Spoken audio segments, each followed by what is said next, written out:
Hi, it's Tom with a look at Anthem. Easily one of, if not the, best looking game reveal at E3, Anthem comes from developer BioWare, shown running in real time on what we're told is Xbox One X hardware. More on that in a second, but it's crucial to say this 6-minute gameplay demo of Vertical Slice is labelled as a pre-alpha build. The game obviously looks incredible in this state, a truly continuous flourishing world filled with wildlife, dynamic elements like weather, underwater travel, and a huge vertical scale to exploration. But we've been here before. From Watch Dogs to Destiny to Witcher 3, this has sadly become the generation of the downgrade. Sometimes very little of what's shown on these big stages actually measures up to the end product, so I picked through the Anthem reveal with one question. Is this the real deal for even the most powerful games console, Xbox One X? Let's bang one nail on the head right away. Resolution. Anthem is running at 3840 by 2160 in this demo, but with a catch. Freeze a frame and zoom in, that 4K output is actually paired with artifacting on moving edges, a clear sign of our old friend Checkerboard Rendering. The long and short of it is, fast motion leaves a faint crisscross pattern where only half the pixels are shaded. Thankfully, screen motion blur helps out massively to hide it. The feed still comes off looking pin sharp, even with a compromise that effectively halves the resolution from 4K. It's also par for course in Frostbite engine titles too. Looking back, BioWare's own Mass Effect Andromeda ran at a lesser 1800p on PS4 Pro using the very same checkerboard technique. Now this is an interesting revelation. Okay, so it's not true 4K, but the fact is the game's achieving these results using a compromise that makes it a more authentic Xbox One X reveal. If there's any lingering doubt as to whether it's really a PC version running at max settings, to an extent this puts that to rest. DICE has spoken at length about checkerboard rendering at GDC 2017 for example, where despite the ID buffer on PS4 Pro helping with the technique, it still says there are planned workarounds for Xbox One hardware. And so here it is. Interestingly, it also mentions a dynamic resolution working well with checkerboarding, but so far nothing's dropped below 4K in this showing of Anthem.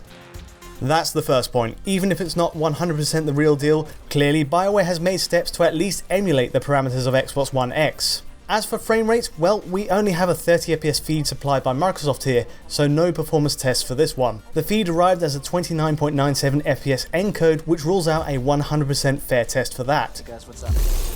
Even so, I did catch some light stuttering right at the end of the demo, as the freelancers jump into the light, but again that could well be stuttering in the feed sent out. And the rest of the gameplay unfolds with a stutter-free 30fps cadence and with VSync engaged. Given all that's going on in this demo, the 4K checkerboarding, huge levels of foliage physics and expansive levels with up to 4 players, a 30fps target is a realistic one. Especially so given there has to be a degree of multiplayer parity with the standard Xbox One for online play, which is beholden to slower Jaguar CPU cores. Again, we'll have to wait and see, but on console 30fps is a reasonable call to make. And clearly, despite there being so much going on, there are other limits to what the engine is doing. Now I've said in a recent videocast, on first impression, that I noticed no issues with the demo whatsoever and that it looked like PC running at max settings. Certainly as far as foliage draw distances, shadows and the per pixel lighting quality goes, that's true. And thanks to the mechs, you have far more verticality than say Destiny, letting you fly through and around levels with more freedom. It's an ambitious open world design, more in the vein of games like Xenoblade in fact, but that also means each area has to be designed more meticulously to make sure quality holds up in every corner. After the mixed technical bag that was Mass Effect Andromeda, it's staggering how polished everything in Anthem is. But there's a reason for that. A vertical slice demo like this always shows everything in ideal terms, with the best case scenario. The opening dialogue scenes, for example, are entirely scripted of course, and flying in the Javelin exosuits is somehow perfectly synced with the animal packs running underneath. This part is too good to be true for the whole game. It's an idealized version of how a mission will play out, but nevertheless, it still blends seamlessly with conventional gameplay, a more grounded, realistic idea of how the action RPG mechanics work. That's when you start seeing both the pros and cons of Anthem's visual settings in the demo. Nothing is perfect, but let's start with the advantages. We're getting a similar physically based approach for rendering materials here, also seen in Star Wars Battlefront, giving an almost photorealistic look to skin shaders, the metal on mechs, and the forest. Comparisons with the Endor stage in Battlefront are obvious. There's a beautiful winding path packed to the brim with swaying fern trees and even giant AT-AT-esque machines trundling through. You have to wonder if DICE's photogrammetry technique is also used in a similar way here, although with a different location to scan in real life properties for light, opacity and so on for every material. Either way, it's very convincing, and impressively, once the action kicks in, the engine is still able to stream in all this detail without too much pop-in. But there is still one caveat, pointing to console level settings for the game. Objects and trees are unaffected, but I will say ground textures suffer from obvious limits in draw distance. This isn't a texture filtering issue either, but instead it's just that the ground textures materialize just before the player walks over them. See how just ahead of the route, normal and specular maps just switch in. Again, we're staring at a pre-alpha showing, but it's a drawback to the presentation that we'd not expect on PC at ultra settings. Of course, the lighting and effects are exceptional. You get all the Frostbite engine tricks we've seen since the big revision in Battlefield 3. Per pixel lighting on particles and god rays stand out, plus a cinematic bokeh depth of field mainly used in cutscenes. But again, we're not necessarily getting the full visual package. See in this battle sequence how screen space reflections work to some curious limitations.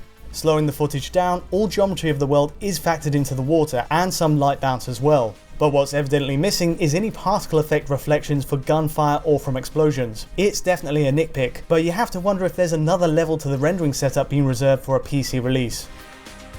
As for using screen space reflections as a technique, there are drawbacks to using essentially what's visible to a player to draw that mirror image. For example, you can see points in the water where a character's arms are affecting light in the water ahead of him. It's an unnatural byproduct of the effect, and something you see in many games using SSR. A higher quality setting would be amazing, and again, it's a compromise that makes it a more believable Xbox One X showing. That's not to detract from the visual package on the whole though. Anthem's effects work more than makes up for the lack of reflections. The air is filled with particles using Frostbite's volumetric fog and smoke to add weight to the scene. Even the opening hub area is nicely fleshed out, filled as it is with active bustling NPCs, each with detailed motion capture, though a lot of scripting is used here to catch the commotion from the best angle. One area I'm less keen on is the uncanny facial animation. The body movements are great, but the initial character doesn't hold up to the realism of faces used in the Battlefield series. And through all that, the motion blur implementation isn't perfect either. You can see spots in each frame, mainly across grass, where coverage is entirely missing in the demo. Anthem made a hugely impressive debut at E3 2017, but it's a relief we can see all the stitching that holds it together. With no release date in sight, it could be a long wait until we see a final product. It may not end up hitting this demo's standards in terms of its narrative beats, but in terms of the rendering setup, all signs point to this being feasible on Xbox One X hardware, with a list of visual cutbacks you'd expect to get this game running on a 6 teraflop GPU at 4K. Technically, we've yet to truly gauge what the machine is capable of in practice, but hitting that mark would be a major statement of intent for Microsoft and for all Frostbite games in the future. And bearing in mind this is a multi-platform title, it will be fascinating to see how Anthem scales to a regular Xbox One or PS4 Pro. Anyway, that's enough from me. If you did like this early analysis, do let us know by hitting like or subscribe. Just as importantly, we actually have a pristine, high quality version of this trailer at 4K on our Patreon at digitalfoundry.net. And I'll be uploading much more 4K goodness from E3 over the next few days.